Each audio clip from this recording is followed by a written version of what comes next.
کہ نعت گو شاعر کے لیے مطالعہ کس حد تک ضروری ہے، کیونکہ ایک مطالعہ سیرت کا ہے، ایک مطالعہ قرآن کا ہے، یقیناً اس سے مضامین اخذ کرتے ہیں آپ، جیسے آپ نے پہلے بھی بیان کیا، لیکن عصر حاضر کے یا اپنے آپ کے قدیم شعراء کا مطالعہ، ان کے کلام کا مطالعہ وہ کس حد تک ضروری ہے، کیونکہ اس سے کیا ہم سیکھ سکتے ہیں، یا بعض اوقات ایسا بھی ہوتا ہے کہ ہمارے ایک لاشعور میں کوئی چیز موجود ہوتی ہے، جب وہ شعور پہ ہمارے واضح ہوتی ہے تو شاید گمان ہوتا ہے کہ یہ ہمارا ہی کچھ ہے، لیکن وہ کہیں لاشعور میں کسی اور کا کہیں اور کا سنا ہوا ہوتا ہے۔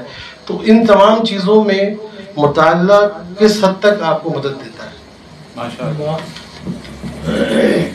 یہ بہت ضروری ہے، اور اگر ہم اردو کے بعد شعراء کو دیکھیں تو ان کے ہاں بھی یہ ہمیں نظر آتا ہے کہ انہوں نے اپنے ہم عصر شعراء ان سے استفادہ کیا، اور اس کی بہت ساری مثالیں میں ایک یا دو مثال پیش کر دیتا ہوں۔ حضرت امیر مینائی اور اعلیٰ حضرت کا ایک دور ایسا ہے جو مشترک ہے۔ امیر مینائی علیہ الرحمہ کافی پہلے وصال فرما گئے تھے، تقریباً اعلیٰ حضرت سے 15-17 سال پہلے۔ اب امیر مینائی علیہ الرحمہ وہ غزل کہتے ہیں، غزل کے اندر انہوں نے ایک کلام کہا جس کی ردیف ہے گیسو، اور اس غزل کی زمین پر پھر اعلیٰ حضرت نے نعت کہی، اور کئی اشعار وہ ہیں جس میں ردیف تو خیر مستقل چلتی ہی ہے، جہاں قافیے بھی اعلیٰ حضرت نے امیر مینائی کے استعمال کیے۔ مثال کے طور پر ایک شعر امیر مینائی نے کہا، غزل کا رنگ ہے، مچھلیاں دام سمجھ کر ہیں موجوں میں نہاں، مچھلیاں دام سمجھ کر ہیں موجوں میں نہاں، کھل گئے یہ کس کے دریا کے کنارے گیسو۔ تارے اعلیٰ حضرت کہتے ہیں تارے شیرازہ، تارے مجموعہ شیرازہ کونین ہیں یہ، حال کھل جائے جو ایک دم ہو کنارے گیسو، حال کھل جائے جو ایک دم ہو کنارے گیسو۔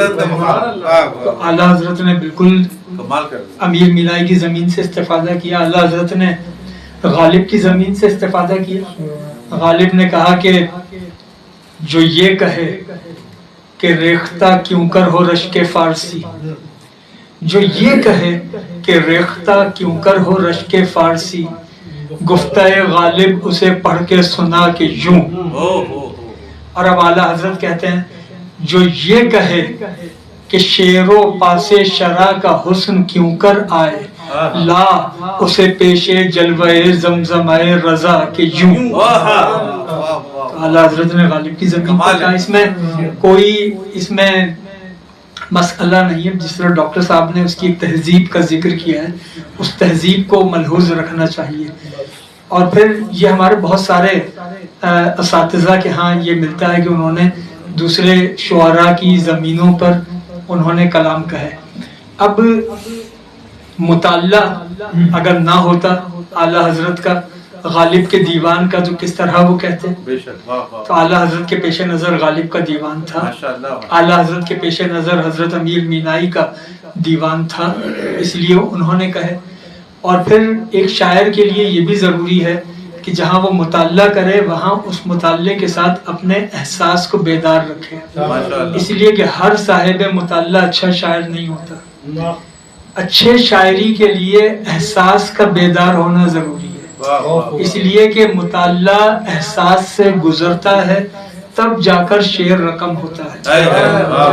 اور احساس اگر ہم دیکھیں زاہد صاحب کی شاعری میں، تو ایک نعت گو شاعر کا احساس، یہ ایک ان کی نعت کا مقطع ہے، اس میں احساس دیکھیے گا کہ جب آقا دو جہاں کا ذکر ہوتا ہے تو مدینہ پاک کے حوالے سے ہوتا ہے، مدینہ منورہ، طیبہ۔ اب یہ کہتے ہیں کہ میری طیبہ سے ہے الفت کی کرامت زاہد، کہ مدینہ پاک سے طیبہ سے جو میری الفت ہے اس کی ایک کرامت ہے. اور وہ کرامت کیا ہے؟ اب وہ ثانی مصرع احساس ہے. میری طیبہ سے ہے الفت کی کرامت زاہد، سانگلا ہل بھی مدینے میں بسا لگتا ہے. سانگلا ہل بھی مدینے میں بسا لگتا ہے. یہ احساس کے بغیر آدمی نہیں کر سکتا. جب تک وہ اس احساس میں پوری طرح ڈوب نہ جائے اس کے بعد پھر یہ بات